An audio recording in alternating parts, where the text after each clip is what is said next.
Buenas tardes a todos los presentes. El día de hoy traeremos a colación el tema VIH, SIDA y embarazo. Somos estudiantes de pregrado de la Universidad del SINU con código de rotación 3561 bajo la tutoría del doctor Félix Carencia. En el día de hoy mi persona, Valentino Barnes, empezará hablando sobre la definición de esto. Pasa, por favor. Bueno, el VIH es un virus que afecta el sistema inmunológico del cuerpo, específicamente ataca y debilita la célula CD4, que pues este es un tipo de glóbulo blanco esencial para combatir las infecciones. Pues a medida que el VIH avanza, el sistema inmunológico se debilita, lo que hace que el organismo sea más vulnerable a infecciones oportunistas y ciertos tipos de cáncer. Cabe recalcar que sin tratamiento el VIH puede progresar a una etapa más avanzada como el SIDA, que es el síndrome de inmunodeficiencia adquirida, y aquí cabe recalcar que hay varios tipos de VIH. Existen dos tipos principales, que es el VIH tipo 1 y el VIH tipo 2. Vamos a ver que el VIH tipo 1 es el tipo más común y es responsable pues, de la mayoría de infecciones por VIH en todo el mundo y se encuentra en todas partes y se ha diversificado en múltiples cepas. Y por otro lado, vamos a tener el VIH tipo 2, que es menos común y se encuentra principalmente en África Occidental, aunque es similar al VIH-1 y tiende a progresar más lentamente a SIDA y puede ser menos transmisible. Ambos tipos de VIH tienen estructuras y modos de acción similares, pero existen diferencias genéticas y geográficas significativas. Pasa, por favor. El VIH pertenece a la familia de los retrovirus, específicamente a la subfamilia de los lentivirus, y los lentivirus son una clase de retrovirus caracterizados por su capacidad de tener un periodo de incubación prolongado antes de que se manifieste la enfermedad. ¿Esto qué significa? Que una persona puede estar infectada con VIH durante muchos años antes de mostrar los síntomas de SIDA. Entonces, los retrovirus son un grupo especial de virus que utiliza una enzima llamada transcriptasa inversa para convertir su ARN en ADN después de entrar en una célula huésped. Entonces, este ADN viral se entrega en el genoma de la célula huésped, lo que permite que el VIH replicarse y persistir en el cuerpo durante largo tiempo. Pasa, por favor. Bueno, ahora vamos a hablar acerca de las diferencias entre VIH y SIDA. Habitualmente los términos de VIH y SIDA son bastante confundidos entre la población, pero en realidad no son lo mismo. Entonces, vamos a tener que el VIH es el virus de la inmunodeficiencia humana y se trata del agente causante de la enfermedad. El VIH es el retrovirus que afecta el sistema inmunitario de la persona contagiada, destruyendo los linfocitos encargados de la fabricación de anticuerpos. Entonces, por lo tanto, si se produce una infección por el VIH, el sistema inmunitario del paciente queda deprimido. Por otro lado, vamos a tener el SIDA, que es el síndrome de la inmunodeficiencia adquirida. Este término se utiliza para describir la última fase de la infección por VIH, donde aparecen los síntomas graves debido a la debilidad de ese sistema inmunitario del afectado. Y en este punto aparecen las llamadas enfermedades oportunistas, infecciones o neoplasias que amenazan la vida de la persona infectada, pues porque su cuerpo no es capaz de defenderse.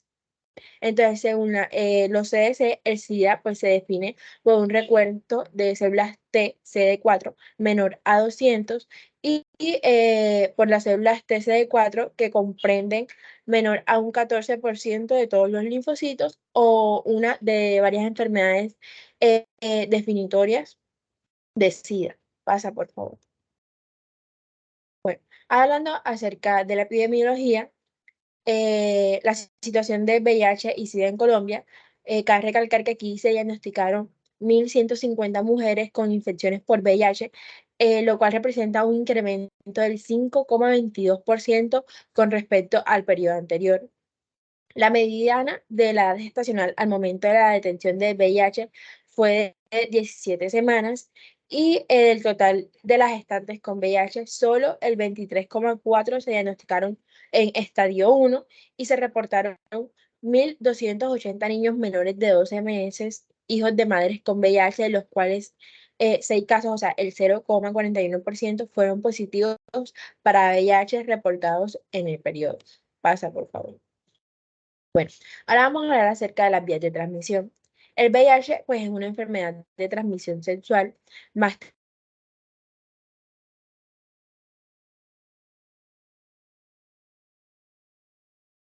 contagio son las siguientes: sangres, fluidos como el semen y las secreciones vaginales y embarazo y lactancia.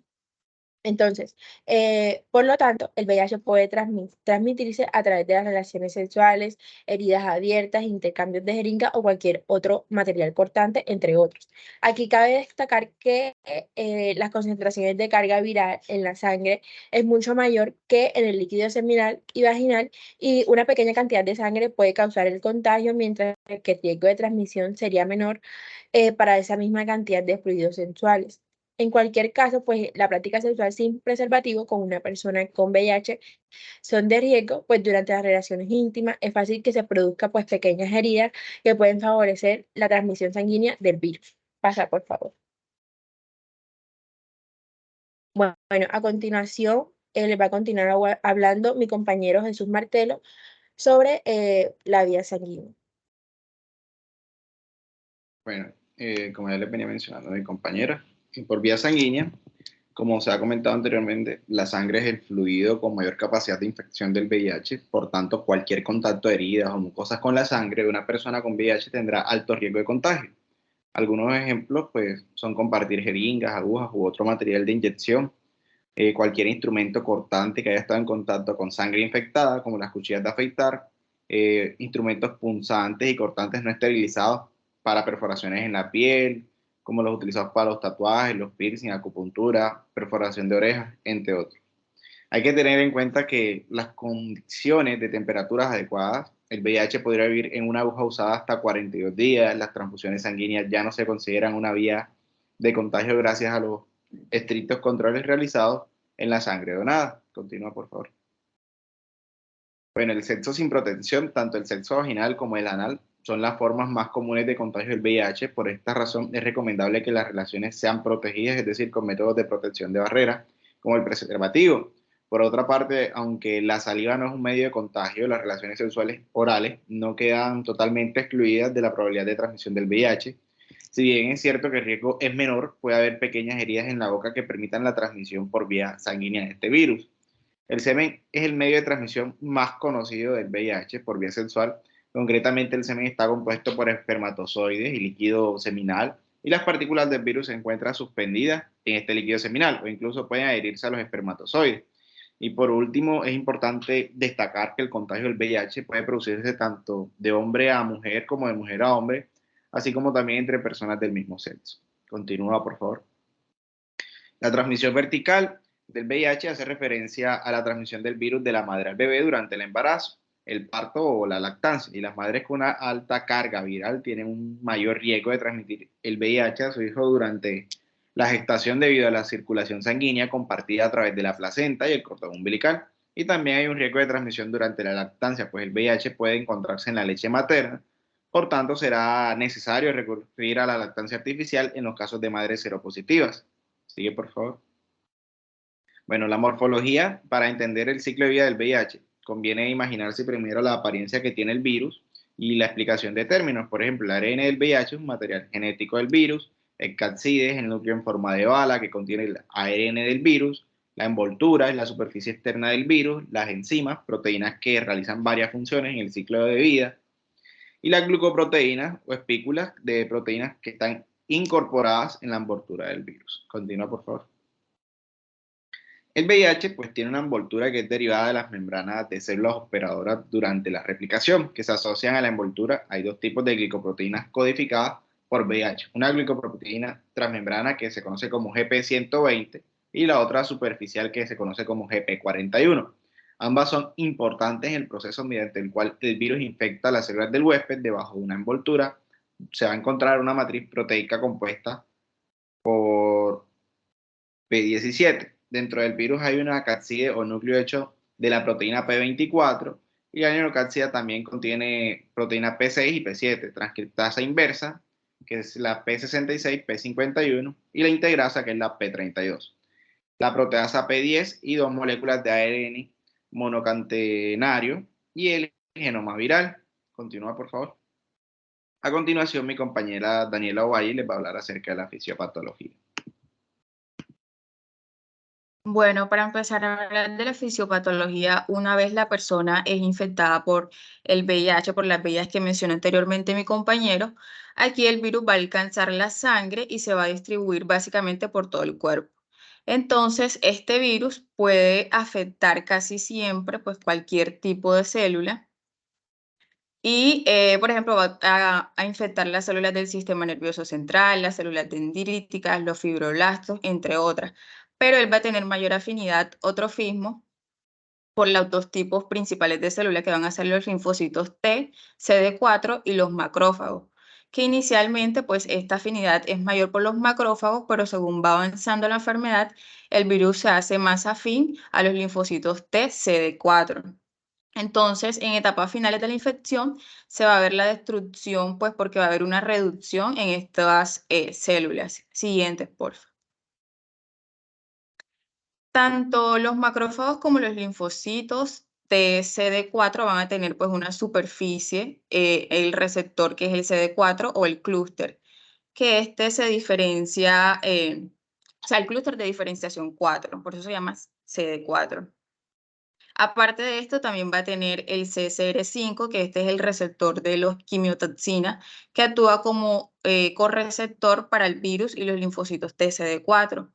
Asimismo, pues tienen otro correceptor diferente, que este va a ser el CXCR4, y la combinación de estos receptores y correceptores es lo que hace que el virus pueda infectar de manera más eficiente, pues los tipos de células mencionadas. Entonces, cuando la persona se infecta por el virus, va a tener afinidad por CD4, CCR5 y el tipo más grande, pues el tipo de célula más afectada van a ser los macrófagos en el momento inicial de la infección. Luego, las nuevas generaciones de este virus que se crean dentro del huésped van a tener afinidad por los CD4 y los CXD4. Es por esto que en la etapa final de la infección, como se mencionó anteriormente, el tipo más afectado pues van a ser los linfocitos T, CD4. Siguiente, por favor. Entonces, ¿qué sucede cuando este linfocito T, CD4 entra en contacto con el virus del VIH? Entonces, aquí como vemos en la imagen, tenemos pues una ampliación de la membrana celular del linfocito T, CD4 que va a estar aquí. Vamos a representar en azul el receptor principal que va a ser el CD4. Y en naranja tenemos el correceptor que es el CXCR4. Entonces, el virus va a utilizar su proteína de superficie, que es el GP120, para unirse y fijarse a la membrana del virus. Y una vez esta se fija, la membrana del virus va a actuar la proteína GP41, que es la que va a permitir la fusión entre la célula del huésped, en este caso el linfocito T, CD4 y el virus del VIH. Siguiente, por favor. Ya para empezar a hablar de la etapa del ciclo de vida, como vemos en la imagen, en la etapa 1 y 2 vamos a tener que la membrana y el virus, la membrana del virus y la membrana del linfocito se van a fusionar y se libera dentro de la célula el ARN viral. Entonces, esta etapa es la que vamos a conocer como enlace y fusión, porque el virus va a alcanzar a los receptores en la superficie del linfocito CD4 y luego se va a fusionar a la célula del huésped, y esto es lo que permite que el VIH entre a la célula. En cuanto a la tercera etapa, que va a ser la transcripción inversa, vamos a tener que aquí actúa la enzima pues transcriptasa, y esta convierte o transcribe el ARN viral en ADN viral. En la cuarta etapa, que es la etapa de integración, pues porque actúa la enzima integrasa, y esta, pues, como lo dice su nombre, va a integrar a la enzima y va a tomar el ADN viral formando en el citoplasma y lo lleva al núcleo. Entonces, después de que integra este ADN de la propia célula, y la célula pues va a estar infectada con el virus del VIH. Y aquí esta célula pues va a estar infectada toda la vida porque el ADN del virus forma, o sea, pasa a ser parte del ADN de la propia célula. Entonces, este ADN que se encuentra dentro del ADN de la propia célula se conoce como el provirus. Si en la quinta etapa, que esta va a ser la multiplicación, el virus se va a copiar, se va a transcribir a ARN mensajero, que luego se va a traducir a proteínas virales y de esta manera se van a formar las nuevas partículas virales. En la sexta etapa, que va a ser la etapa de ensamble, aquí actúa las proteínas largas, que van a ser las proteasas, que van a cortar y a reorganizar las proteínas hasta formar el virus inmaduro, que este virus pues no va a ser infeccioso. Finalmente, en la séptima etapa, estos virus inmaduros van a salir de la célula y esto va a ser pues el proceso de gemación. Y aquí el virus recientemente formado, como lo mencioné, que no es inmaduro, o sea, no es infeccioso, se impulsa hasta el exterior de la célula. Y aquí el VIH va a liberar la proteína, que es la proteasa, y esta va a descomponer las cadenas largas de proteínas en el virus inmaduro, creando el virus pues maduro, que ya en su forma infecciosa. Entonces, así de manera resumida, es como el mecanismo mediante el virus, pues infecta las células y toma el control del aparato genético de la misma y produce nuevos virus. Siguiente, por favor. Ya hablando de su etiopatogenia, vamos a tener que después de la infección inicial y el grado de viremia suele disminuir y estabilizarse, y las pacientes que tienen pues la máxima densidad vírica en este momento evolucionan con más rapidez al SIDA y a la muerte. Con el tiempo, pues el número de linfocitos T va a descender en forma gradual y progresiva, y más tarde va a dar pues por resultado una inmunosupresión intensa. Aunque se considera que en el embarazo tiene efectos mínimos sobre las cifras de los linfocitos T CD41 y las concentraciones de ARN del virus del VIH, las concentraciones del virus son más altas a los 6 meses después del parto que durante el embarazo. Siguiente, por favor. Bueno, aquí mi compañera Nicole les continuará hablando sobre las fases de la infección. Bueno, continuando con las fases de la infección por VIH, tenemos que cuando la infección por VIH está sin tratamiento, esta va a evolucionar a fases y pues va a empeorar con el transcurso del tiempo. El VIH lo que va a hacer es destruir gradualmente el sistema inmunitario y a lo largo pues va a causar el síndrome de inmunodeficiencia, que es también conocido como SIDA. No existe cura para el VIH, pero el tratamiento con medicamentos contra el VIH, que pues más adelante hablará de ello, puede retrasar o evitar que el VIH avance de una etapa a otra. Entonces tenemos que las fases, la primera fase va a ser infección aguda por VIH, que esta va a ser la etapa más temprana de la infección por este virus y por lo general se manifiesta en un lapso de 2 a 4 semanas de haberla adquirido. Durante esta fase, algunas personas tienen síntomas similares a los los de la influenza, es decir, una gripe como fiebre, dolor de cabeza, erupción cutánea, y el VIH se puede reproducir rápidamente y se propaga por todo el cuerpo. Este va a atacar y destruye los glóbulos blancos de las células CD4 del sistema inmunitario que pues, van a luchar contra esta infección. Durante esta fase de infección aguda por VIH, la concentración de este virus en la sangre va a ser demasiado alta, lo cual aumenta considerablemente su riesgo de transmisión y una persona puede experimentar beneficios para la salud importantes si empieza el tratamiento antirretroviral durante esta fase especialmente. Siguiente. Bueno, en cuanto a la infección crónica por VIH, que va a ser la segunda fase, también se puede conocer como infección asintomática por el VIH o latencia clínica. Durante esta etapa, el VIH continúa multiplicándose en el organismo, pero en concentraciones un poco más bajas y pues las personas que tienen infección crónica pueden no tener síntoma alguno relacionado específicamente con el VIH. Sin tratamiento retroviral, la infección crónica por el VIH se va a convertir en SIDA y en el transcurso de 10 o más años, aunque pues las personas puedan avanzar mucho más rápido que este tiempo, si reciben el tratamiento antirretroviral pueden estar en esta etapa durante varias décadas y también todavía es posible aquí en esta etapa transmitir el VIH a otras personas que reciben tratamiento antirretroviral exactamente como se lo prescribieron. Y pues mantienen una carga viral indetectable, no tienen riesgo alguno de transmitir el VIH a su pareja VIH negativa a través de las relaciones sexuales. Siguiente. Bueno, la última fase que pues ya vendría siendo el SIDA, que va a ser la más grave de la infección por VIH, puesto que pues obviamente el virus ha destruido el sistema inmunitario por completo y el cuerpo pues no puede luchar contra las infecciones que adquiera, ya sea las oportunistas o un cáncer. Entonces, tenemos que a las personas con VIH se les diagnostica el SIDA si tienen un recuento de células CD4 menor a 200 milímetros cúbicos. Una vez que la persona recibe un diagnóstico de SIDA, puede tener una carga viral muy alta y transmitir el VIH a otros muy fácilmente. Y si reciben tratamiento en esta fase, por lo general, las personas con SIDA sobreviven unos 3 años aproximadamente, después de que tienen el SIDA.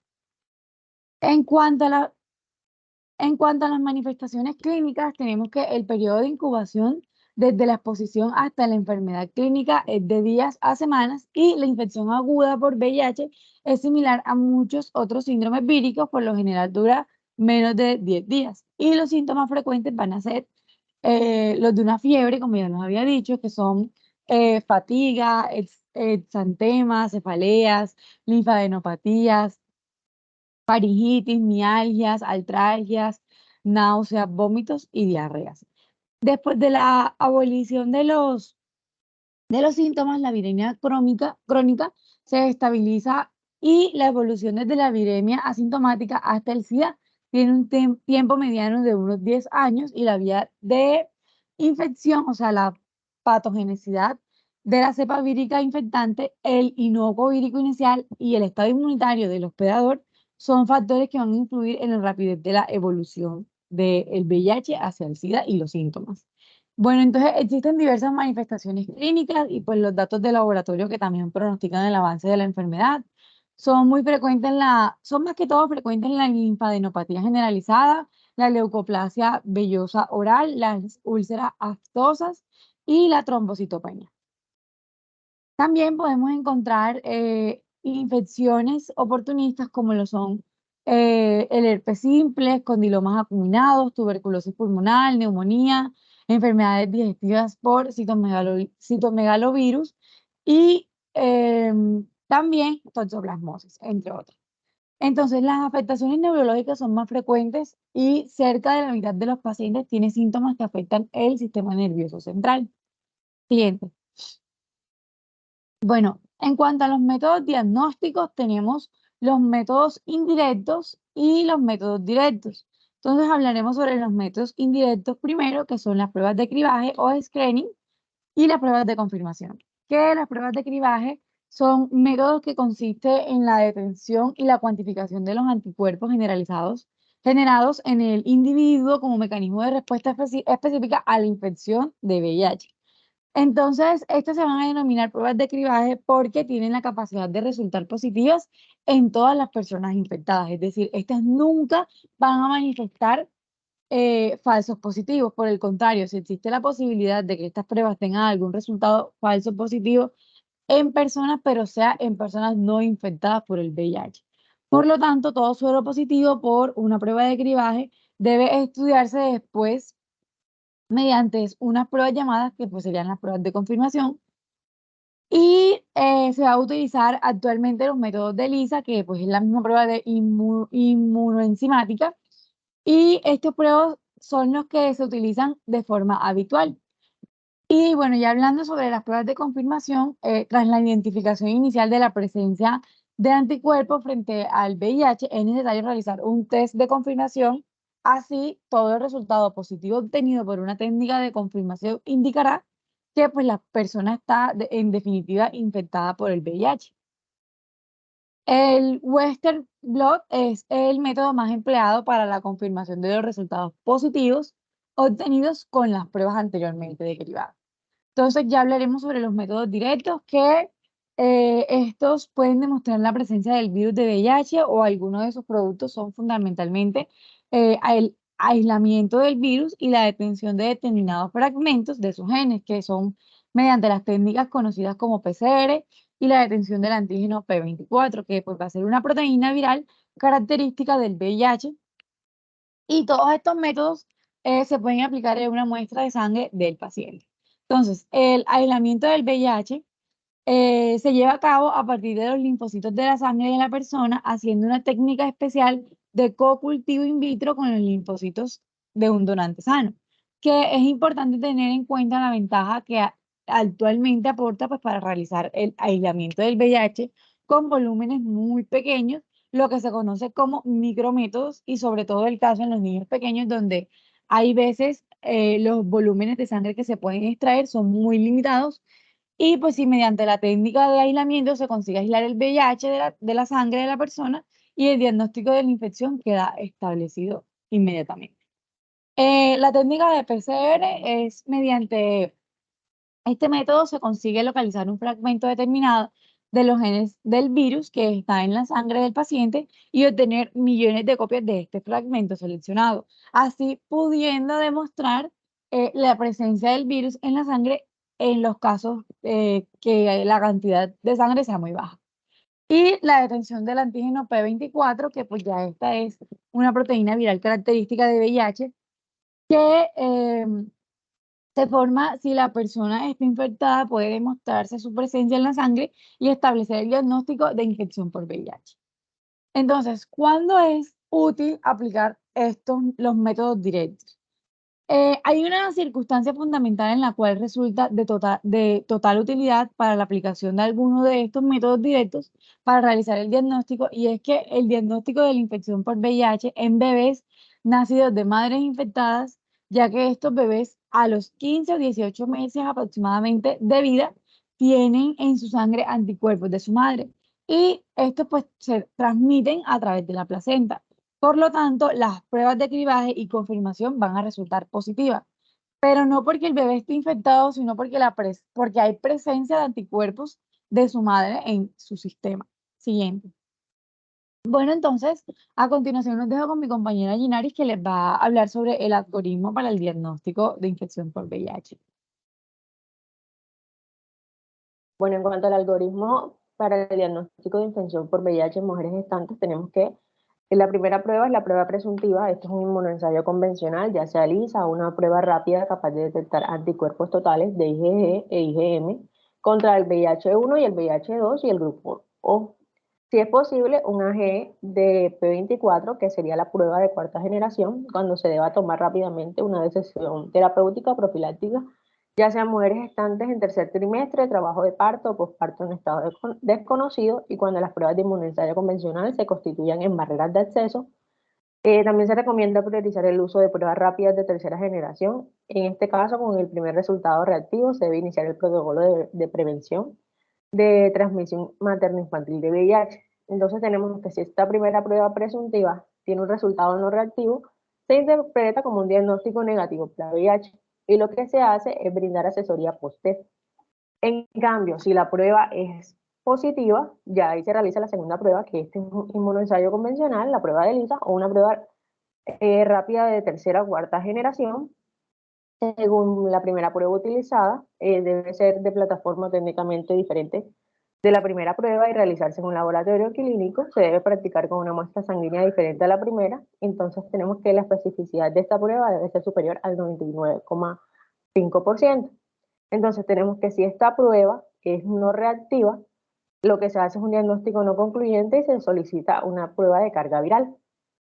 Si la prueba es reactiva, tenemos el diagnóstico probable positivo. En este se toma una muestra para carga viral y se incluye en el protocolo de prevención para transmisión materno-infantil. Tenemos que la tercera prueba, que es la prueba de carga viral ARN viral o para VIH-1, es una prueba cuantitativa con límite de detención menor a 50 copias y tiene una alta sensibilidad para el diagnóstico de infecciones agudas. Y la probabilidad de que una mujer gestante con una carga viral no detectable esté infectada por VIH es baja, aunque debe tenerse en cuenta que, aunque las infecciones agudas es muy sensible, la carga viral puede ser menos sensible en infecciones establecidas.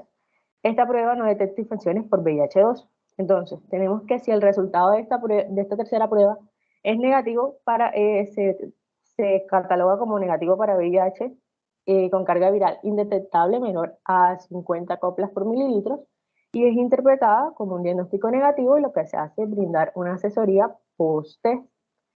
Tenemos que si esta tercera prueba, por el contrario, es positiva, Esto es cuando hay una carga viral mayor o igual a 5.000 coplas por mililitro, tenemos que se interpreta como un diagnóstico positivo y hay que mantener o iniciar un protocolo de prevención para la transmisión materno-infantil. Tenemos que si esta tercera prueba es inconcluyente, se realiza una carga viral detectable de 50 a menos de 5.000 coplas por mililitros y solicitar el Western blot. Tenemos que esta cuarta prueba es para casos discordantes, que es el Western blot. Tiene una alta sensibilidad para infecciones establecidas, es útil para aclarar el diagnóstico cuando la carga viral para el VIH es menor a 5.000 copias por mililitro y puede tratarse de un caso de una paciente controlada o ya es una mujer infectada con baja replicación del virus y en quien la carga viral puede ser inclusive no detectable aunque los inmunoensayos sean reactivos. Y tenemos que debe tener una sensibilidad y una especificidad menor al 99,5% en casos de sospechar infección por VIH-2. Tenemos que si esta carga es negativa, se diagnostica como negativo y se suspende el protocolo de prevención contra la transmisión materno-infantil y se debe brindar una asesoría post-test. Si la prueba es positiva, el diagnóstico es positivo, se inicia o se mantiene el protocolo de prevención contra la transmisión materno-infantil y se da una asesoría después de la prueba y se remite al programa de atención integral en VIH. Tenemos que si el resultado de la cuarta prueba es indeterminado, o sea, el diagnóstico no es concluyente, lo que se hace es mantener el protocolo de prevención de tamizaje materno-infantil y repetir el algoritmo en un mes. También hay que remitir a infectología o el médico experto. Siguiente diapositiva. Bueno, en cuanto a la detección prenatal de VIH, tenemos que el CDC y el Colegio Americano de Obstetras y Ginecólogos recomiendan la detección prenatal de VIH utilizando un enfoque exclusivo voluntario. Esto significa que se notifica a una mujer que las pruebas de VIH están incluidas en un conjunto integral de pruebas prenatales, pero que las pruebas deben ser rechazadas. Las mujeres reciben información sobre el VIH, pero no están obligadas a firmar un consentimiento específico mediante el uso de tales estrategias de exclusión voluntaria. Las tasas de pruebas de VIH han aumentado. Tenemos que las pruebas repetidas durante el tercer trimestre, preferiblemente antes de las 36 semanas, se consideran para todas las mujeres embarazadas. Se debe recomendar repetir la prueba para aquellas personas en riesgo de contraer VIH o para mujeres en áreas de alto riesgo, es decir, aquellas con tasa de infección por VIH de 1 por cada 1.000 mujeres embarazadas examinadas. Y tenemos que el factor de riesgo incluye el uso de drogas inyectables, la prostitución, una pareja sexual infectada con VIH sospechada o conocida, múltiples parejas sexuales o un diagnóstico de ETS. Siguiente diapositiva. Bueno, en cuanto a la detección prenatal de VIH, tenemos que es un inmunoensayo de combinaciones antígeno-anticuerpo que detecta anticuerpos contra VIH-1 y VIH-2 y detecta el antígeno P24 del VIH-1. Tenemos que el antígeno puede detectarse en la mayoría de las pacientes dentro del mes siguiente a la infección y por tanto la prueba de detección de anticuerpos puede no excluir una infección temprana. En cambio, para la infección primaria aguda por VIH es posible la identificación del antígeno del núcleo P24 viral o RN viral. Tenemos que no requiere más pruebas para la muestra que son negativas en el inmunoensayo inicial a menos de que haya producido una exposición conocida al VIH.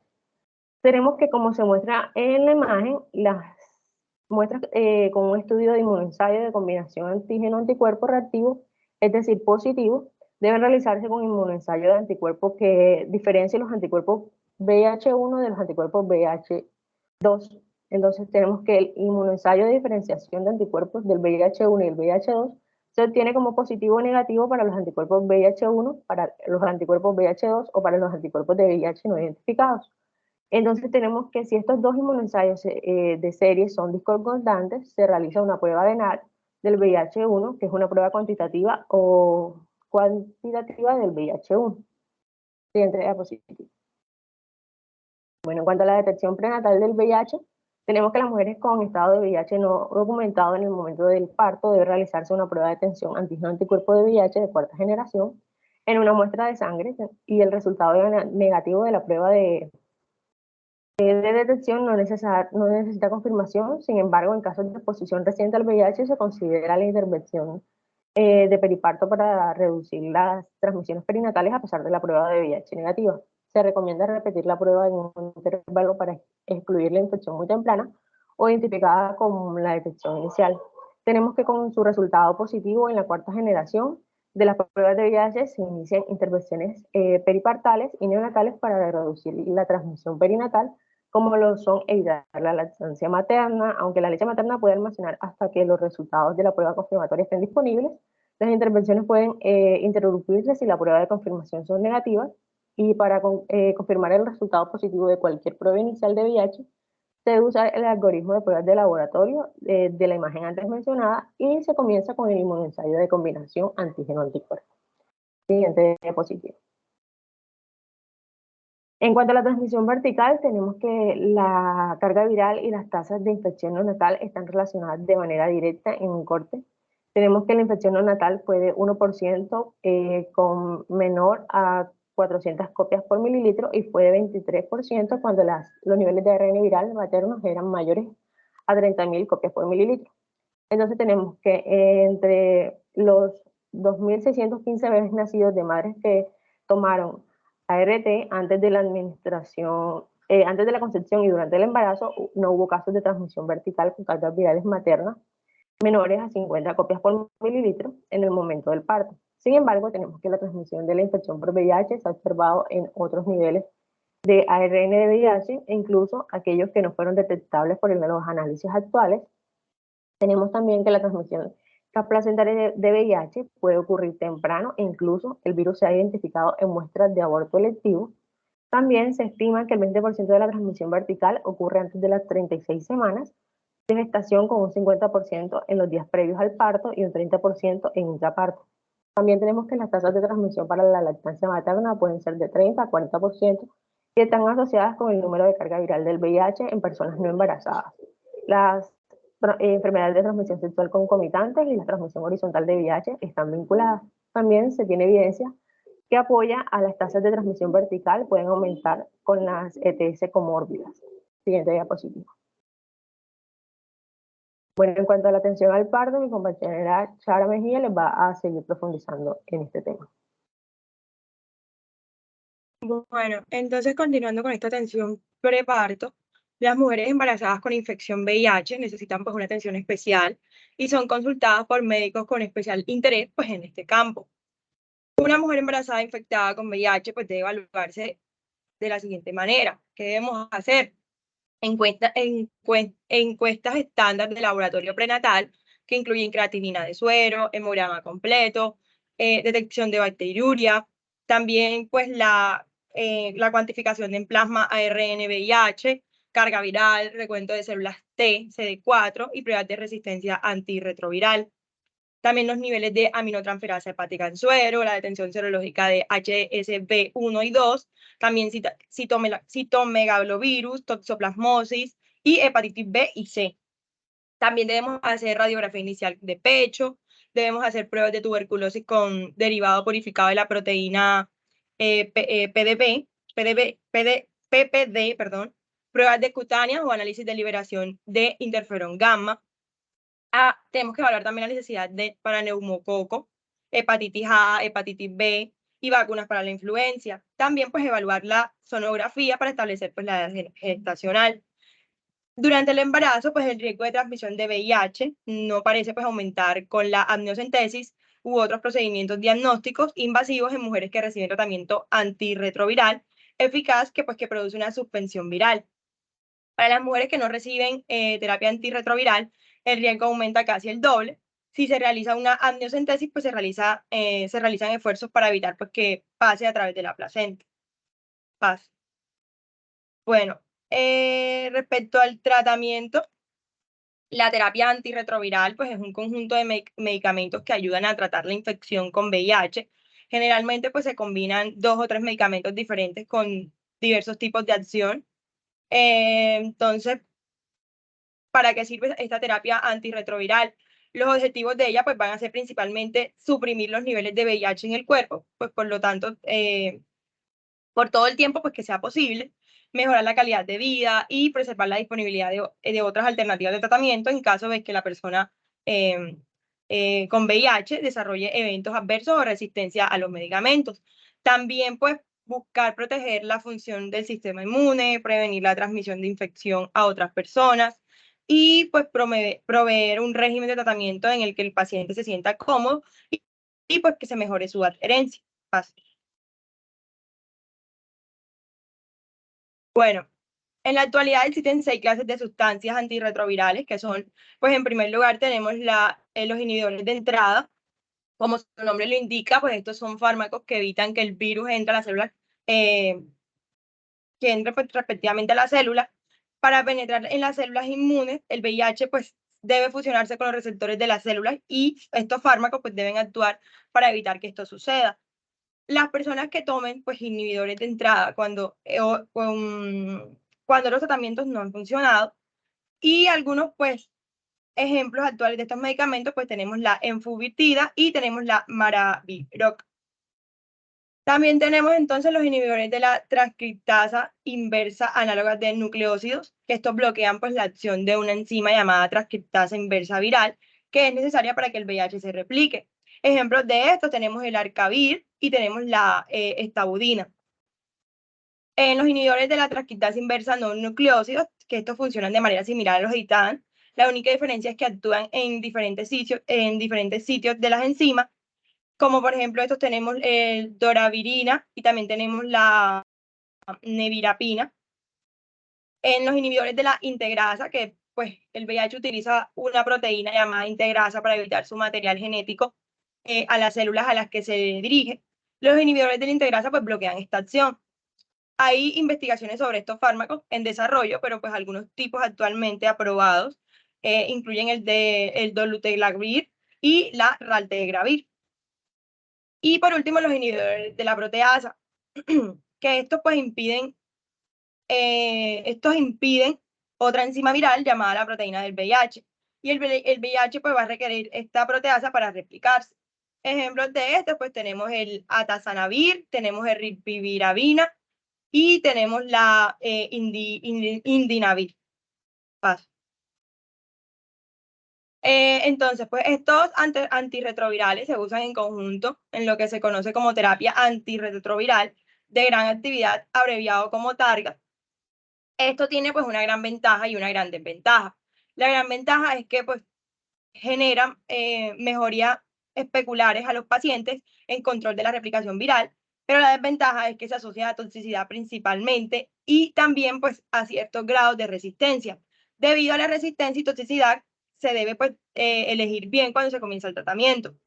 En este caso, pues se comienza el tratamiento cuando el conteo de linfocitos TCD4 desciende por debajo de los 350.000 milímetros cúbicos. Si el conteo de linfocitos CD4 desciende por debajo de 200 mililitros cúbicos y hablamos de SIDA, entonces aparte de tratamiento antirretroviral TARGA, también pues se debe aplicar paciente pues profilaxis contra neumocitosis para que no se presenten pues neumonías oportunistas. Y en caso pues, de que el conteo de linfocitos CD4 alcance o descienda la concentración de 75 a 100 milímetros cúbicos, aparte de estos antirretrovirales, también se debe utilizar otros antibióticos profilácticos para evitar que se presenten enfermedades por micobacterias y hongos. Paso. Bueno, los tipos de fármacos antirretrovirales, pues se recomienda el tratamiento a todas las embarazadas infectadas con VIH. El tratamiento antirretrovírico es complicado y pues en el embarazo solo aumenta la complejidad. En general, pues el tratamiento es altamente activo, se comienza con la mujer y que no está recibiendo ya uno de los esquemas. Los antirretrovíricos pues se agrupan en varias clases y se utilizan para crear esquemas antirretrovíricos, como podemos observar en la imagen. Se aconseja a la mujer con riesgo, con respecto a los riesgos y a los beneficios de los antirretrovíricos para que se tome pues, una decisión informada con respecto al esquema de tratamiento. Independientemente de cuál esquema se realice, pues el apego es importante ya que se produce pues, riesgo de resistencia al fármaco antivírico. Paso. Y bueno, ahora a continuación los dejo en las recomendaciones para el uso de medicamentos antirretrovirales con mi compañero Carlos. Bueno, muy buenas tardes. Las recomendaciones para el uso de medicamentos antivirales por el VIH durante el embarazo, pues en resumen, pues la estrategia ideal para suprimir la carga viral que cursan nuestros pacientes y minimizar la transmisión vertical del VIH, pues va a incluir pues primero una terapia antirretroviral, preconcepcional y anteparto. Y seguido de esto, intraparto de régimen de la terapia antirretroviral oral con, bueno, le agregamos sidobudina intravenosa y profilaxis también a los pacientes neonatales con terapia antirretroviral. Se recomienda pues esta terapia para todas las mujeres embarazadas infectadas con VIH y debe iniciarse pues lo más temprano posible en el embarazo. Y sabemos que pues esto puede reducir muchas complicaciones. Tenemos que el tratamiento reduce el riesgo de transmisión perinatal independientemente del recuento de células TDC4 o nivel de ARN del VIH. La adherencia es esencial porque el riesgo después de resistencia viral a los medicamentos pues va a disminuir. En cuanto a mujeres no embarazadas, las mujeres embarazadas pues se tratan al menos 3 agentes antivirales como mencionó mi compañera anteriormente. El panel sobre el tratamiento de mujeres embarazadas infectadas por el VIH y la prevención de transmisión perinatal pues ha emitido directrices para 4 escenarios diferentes durante el embarazo. El primero es que se aliente pues, a las mujeres que ya toman terapia antirretroviral al inicio del embarazo y continuar el régimen si la supresión viral pues, es adecuada. La didosina, la estabudina y el ritonavir, pues en dosis completas, este tratamiento triple, que difieren los agentes potenciadores como el ritonavir, son excepciones debido a la toxicidad del embarazo, pero no a la teratogenicidad. Otro escenario, tenemos que las mujeres que nunca han recibido terapia antirretroviral, pues se la administren sin importar el trimestre. En general, pues el régimen de inicio comprende 2 inhibidores nucleócidos, como mencionó mi compañera, de la transcriptasa inversa, más un inhibidor de la proteasa del ritonavir, que este va a estar reforzado, o un inhibidor de la integrasa. En tercer lugar, tenemos que las mujeres que previamente han recibido terapia antirretroviral, pero que en la actualidad pues no toman medicamentos, deben someterse a pruebas de resistencia del VIH, porque pues el uso previo de estas terapias van a aumentar el riesgo de la resistencia pues a estos medicamentos. Por lo general, pues el tratamiento antirretroviral se inicia antes de recibir los resultados de estas pruebas de resistencia pues a estos medicamentos, pero en este caso la selección inicial de esta terapia antirretroviral se debe tener en cuenta pues los resultados de las pruebas de resistencia anteriores, pues esos sí están disponibles. Tenemos que también las pruebas de resistencia a los medicamentos pueden pues modificar el régimen inicial y pues nos pueden llevar a 3 categorías de mujeres que toman terapia antirretroviral pues anteparto. También es muy importante la vigilancia de la terapia como se describe en el cuadro. Y pues la mayoría de los pacientes con una respuesta viral adecuada tienen al menos una disminución de carga dentro de la primera a la 4ª semana, después de comenzar el tratamiento. Durante el trabajo de parto y el parto, pues estos medicamentos orales pueden tomar con sorbos de agua y además la sidobudina, que lo vamos a administrar intravenoso, a mujeres con una carga viral del ARN del VIH mayor a 1000 copias, o que tienen una carga viral desconocida pues, y están cerca del parto. El cuarto grupo pues incluye a las mujeres que presentan en trabajo de parto y que no toman pues estos medicamentos, y a estas mujeres se les administra por vía intravenosa la sidobudina intraparto, pues como se acaba de escribir. Bueno, aquí tenemos pues las recomendaciones que se recomiendan en mayores de 18 años viviendo con VIH sin experiencia previa con antirretrovirales e independientemente de la edad gestacional. Iniciar el tratamiento con antirretroviral pues según los siguientes esquemas. Tenemos el primer esquema, que son los regímenes preferidos, que pues aquí vemos los medicamentos que le vamos a dar a nuestro paciente, y los regímenes alternativos. Entonces también tenemos que pues el tratamiento de algunas complicaciones de la infección por VIH pueden alterarse con el embarazo, como lo sabemos. Pero si las cifras de los linfocitos de CD4 es de 200 milímetros cúbicos, se recomienda pues principalmente la profilaxis primaria contra la neumonía, mediante el sulfametodazol, trimetoprim o dazona, y otras infecciones oportunistas sintomáticas que pueden presentarse, como son la toxoplasmosis latente o recién adquirida, la infección por herpes o micobacterias, incluso una cándida. En la atención postparto tenemos que pues la transmisión vertical va a aumentar con la lactancia materna, y en general pues no se recomienda para mujeres VIH positivas. En países con deficiencias nutricionales, pues donde las enfermedades infecciosas y la desnutrición pues son las causas principales de muerte infantil, según la Organización Mundial de la Salud.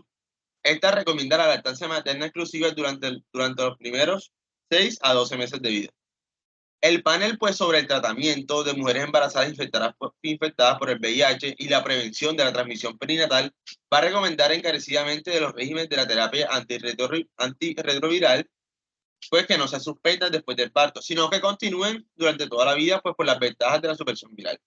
Idealmente, pues todos aquellos que planean un embarazo deben recibir tratamiento antirretroviral y tener una carga viral, pues en plasma por debajo de los niveles detectables antes de la concepción, porque esto nos sirve como un beneficio en cuanto a la supresión de la carga viral, pues entre los embarazos, y se asocia con una menor transmisión vertical en un embarazo posterior.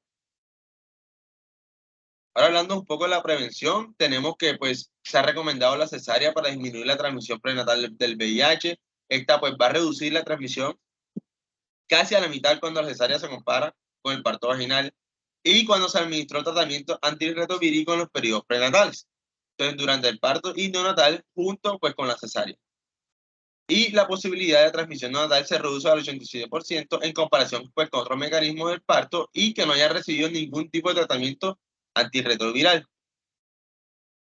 También en el asesoramiento incluye educación para disminuir las conductas sexuales de alto riesgo, pues para prevenir la transmisión y más que todo disminuir la adquisición de otras enfermedades de transmisión sexual.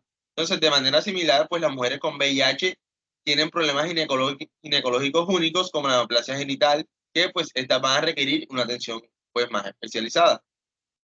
También tenemos que la prevención de la infección en los hijos e hijas de mujeres en embarazo que viven con el VIH, pues puede lograrse si se cumplen los siguientes pasos.